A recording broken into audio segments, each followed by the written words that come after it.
Hi guys, this is DS English classes Peshawar लिया।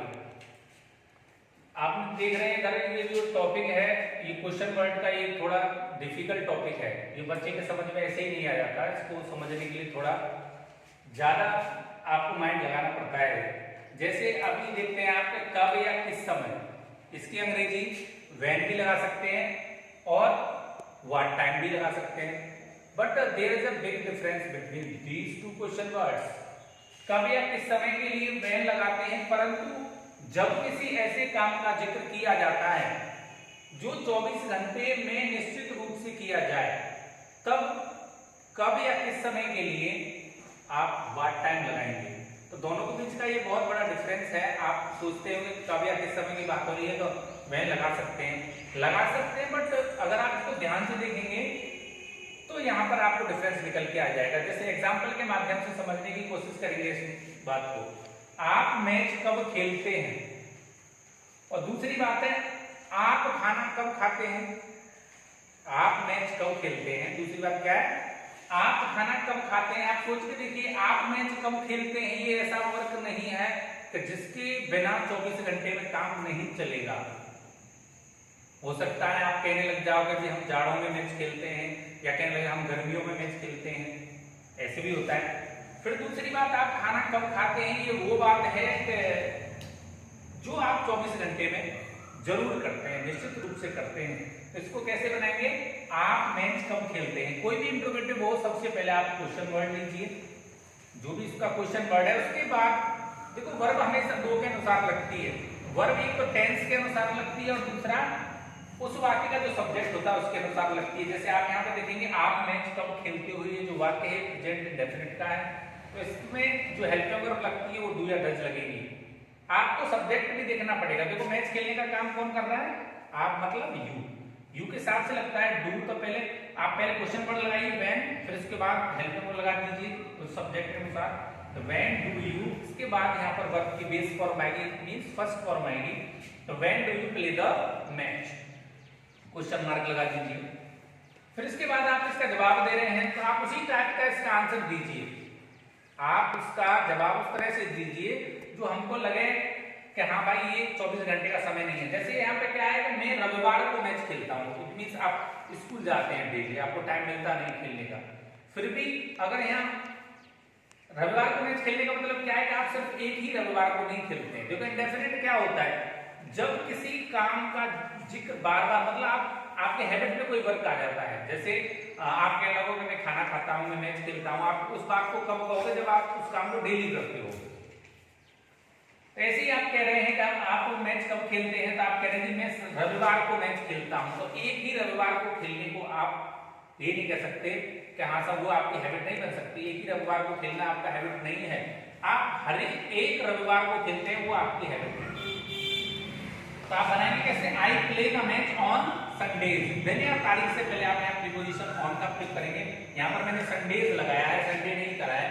देखो छोटी कितनी गहरी बात है इसमें कि संडे लगाने पर सिर्फ वो एक ही रविवार की बात हो जाएगी और एक ही दिन काम करने से कोई आपकी हैबिट नहीं बनती है। इसलिए आप यहाँ पर क्या करेंगे, इसको फुल फॉर्म में लिखिए। बेसिकली प्रॉपर नाउन है, फिर भी यहाँ पर लिखा जाएगा आई play the match on Sundays. Next question, आप खाना कब खाते हैं। आप खाना कब खाते हैं, तो यहाँ पर आपको दिख रहा है कि हाँ ये ऐसा क्वेश्चन कर रहा है हमसे कि जो 24 आवर्स के दौरान हमेशा होता है। जैसे आप यहाँ पर कब के लिए क्या लगाएंगे, व्हाट टाइम, फिर वही बात हेल्पिंग वर्ब क्या लगाएंगे, सब्जेक्ट और टेंस के अनुसार do, what time do you eat the food. उसके बाद उसने व्हाट टाइम से क्वेश्चन किया है, तो आप इसी बात को समझ जाइए जो वहां पर ऊपर क्लियर हो रहा है कि जब उसने व्हाट टाइम से क्वेश्चन किया है तो आप जवाब वो दीजिए कि जो 24 घंटे के दौरान होता हो। जैसे समय जो व्हाट टाइम और व्हेन है, ये एडवर्ब ऑफ टाइम को फाइंड करने के लिए लाए जाते हैं, मतलब समय ज्ञात करने के लिए लाए जाते हैं। तो समय ज्ञात कर रहा है, तो हमें यहाँ पर इसने व्हाट टाइम से क्वेश्चन कर रहा है तो वो समय लिखेंगे कि 24 घंटे के दौरान का समय होता है। जैसे कह रहा है कि मैं सुबह को 10 बजे खाना खाता हूँ। क्या कह रहा है, उसने पूछा कि आप खाना कब खाते हो, what time do you eat the food. फिर आप कह रहे हो कि मैं तो सुबह को 10 बजे खाना खाता हूँ। तो इसको बनाएंगे कैसे, फिर I eat the food at 10 AM। यहाँ पर सुबह को लगाने की जरूरत नहीं है, क्योंकि यहाँ पर एम जो लगा दिया है वो 12 बजे से जो पहले का समय होता है एंटी मेरिडियन, उसके लिए एम लगाया जाता है, और 12 बजे के जो बाद का जो दोपहर बाद का जो समय होता है वो पीएम हो जाता है, पास्ट मेरिडियन। फिर इसके बाद नेक्स्ट और जो दूसरा रूल है वो भी थोड़ा ट्रिकी है। परफेक्ट कंटीन्यूअस टेंस में जब निश्चित समय पॉइंट ऑफ टाइम जानने के लिए प्रश्न किया जाता है तो कब से की अंग्रेजी आप सिंस व्हेन लगाएंगे। आपने देखो कब, तो सिर्फ वो टाइम पूछ रहा है, पर जब उसने कब से प्रश्न किया है तो उसका मतलब है वो ये जानना चाहता है आपसे कि ये काम कब से जारी है, ये काम कब से जारी है। फिर आगे कह रहा है कि परंतु जब अनिश्चित समय पीरियड ऑफ टाइम जानने के लिए प्रश्न किया जाता है तो कब से के लिए फॉर हाउ लॉन्ग टाइम लगाते हैं। क्या लगाते हैं? For how long time. अब इसको क्लियर करते हैं। आप देखेंगे कि हिंदी वाक्य से आपको कुछ नहीं पता चलने वाला है। हिंदी वाक्य से आपको ये पता नहीं चलता है कि ये निश्चित समय की बात कर रहे हैं या अनिश्चित समय जानना चाह रहा है, आपको कुछ नहीं पता। फिलहाल आप देखिए, आप कब से यहाँ मैच खेल रहे हैं। क्या कह रहा है? आप कब से यहाँ मैच खेल रहे हैं। अब इसके लिए तो आप सिंस व्हेन से भी बना सकते हैं। सबसे पहले क्या है कि कब से के लिए सिंस व्हेन लगाया, फिर वही बात हेल्पिंग वर्ब, इसमें प्रेजेंट परफेक्ट कंटीन्यूअस को शो कर रहा है तो इसकी हेल्पिंग वर्ब जो है हैव बीन लगेगा, यहाँ पर हैज बीन हैव बीन लगेगा। तो आप ध्यान दीजिए, जब जैसे एक वर्ब है हैज और प्लस में एक और वर्ब इसके साथ अगर लगा दें बीन, तो ये दोनों वर्ब जब एक साथ जुड़ जाती है तो क्या हो जाती है? Has been. और दूसरी अगर इसके हैव के साथ बीन जोड़े तो क्या है? Have been.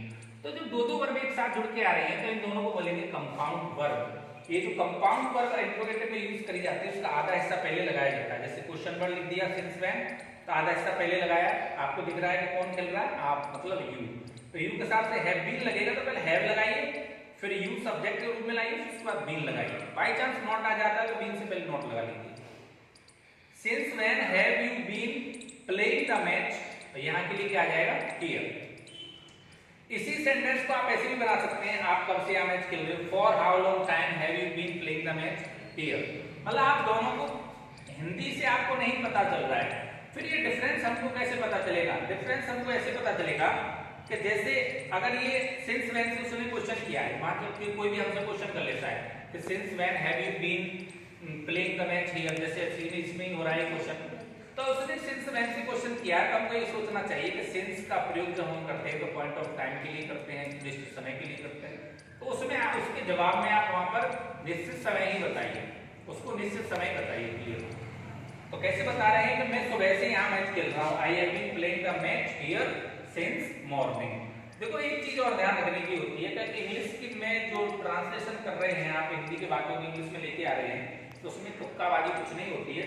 आप सबसे पहले सब्जेक्ट लगाते हैं, अगर हेल्पिंग वर्ब है तो दूसरे नंबर पर हेल्पिंग वर्ब लगाते हैं, फिर उसके बाद मेन वर्ब की जो फॉर्म है जो टेंस के अनुसार लगाई जाती है वो लगाते हैं। इसके बाद कुछ अदर वर्ड्स भी हो सकते हैं, जैसे लाइक स्थान को दर्शाने वाले शब्द होते हैं, मतलब एडवर्ब ऑफ टाइम भी होते हैं, समय को दर्शाने वाले शब्द भी होते हैं। एडवर्ब ऑफ टाइम समय को दर्शाते हैं और एडवर्ब ऑफ प्लेस स्थान को दर्शाते हैं। तो आप पहले स्थान वाले शब्दों को लगाइए, उसके बाद जो टाइम दर्शा रहे हैं वो लगाइए। तो I have been playing the match here since morning. तुमको कैसे पता चला हमको ये? इसका जवाब ऐसे देना चाहिए। किससे पता चला? क्वेश्चन से। तो उसने क्वेश्चन ही किस टाइप से किया था?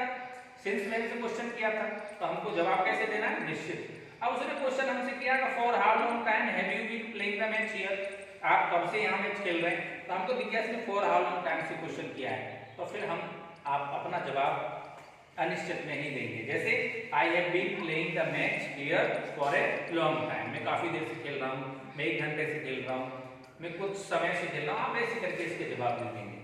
तो इनमें विशेष ध्यान देना, थोड़ा सा रिवाइज कर रहा हूँ कि कब या किस समय के लिए व्हेन भी लगा सकते हैं, व्हाट टाइम भी लगा सकते हैं, बट डिफरेंस क्या है?